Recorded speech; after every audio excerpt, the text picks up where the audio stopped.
William Thompson, also known as Bendigo. He's considered the people's champion of Nottingham. He's been called the Muhammad Ali of the Victorian times, and some want him to be remembered in the same way as Brian Clough or Robin Hood, with a big bronze statue. Leading the campaign for that is Alan, who's joining me now. Alan, tell me a bit about this Nottingham legend.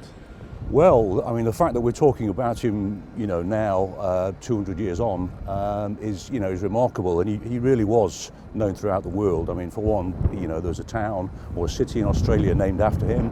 He started fighting at the age of 18 and soon became a professional prize fighter.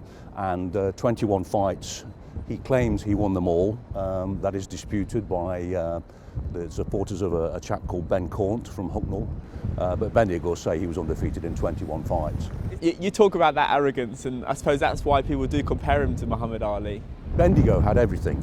He was an athlete. He could somersault. He could throw a brick across the Trent. His equivalent today, he would have been the Muhammad Ali of his day, without any shadow of a doubt. Bendigo came from nothing, and in true Nottingham spirit made his way to the very top. And it all started here in Trinity Walk, where I understand it was a slum, Alan.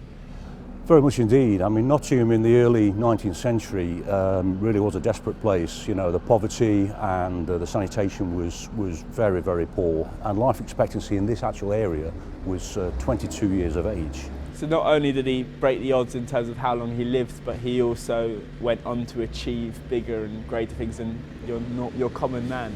Completely. I mean, he, without doubt, he was a fighter right from the start.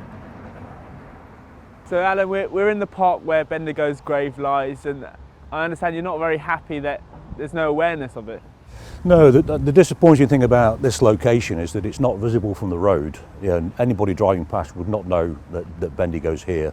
The signage when you walk in, it doesn't explain that he's here. It says historic monuments, but it doesn't mention Bendigo and anything more about him. So he's hidden away, really.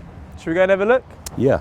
Yeah, we want to put things right. He deserves better than this. I mean, this location is great, but it's not visible from the road, and a lot of people don't even know this place exists. Despite his fame and success, Bendigo stayed true to his roots.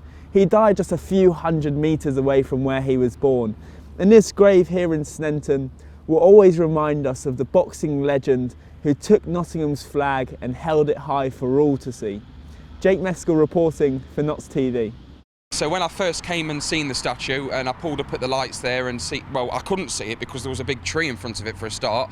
I pulled up, I walked up, and as I got closer I seen that the hands were missing. It just doesn't draw any attention. It's almost just like a sign. It's on top of a restaurant. It isn't fitting. It isn't good enough for the pride of Nottingham and the champion. It's almost like we're putting him out the way. He should be in the city centre where he belongs.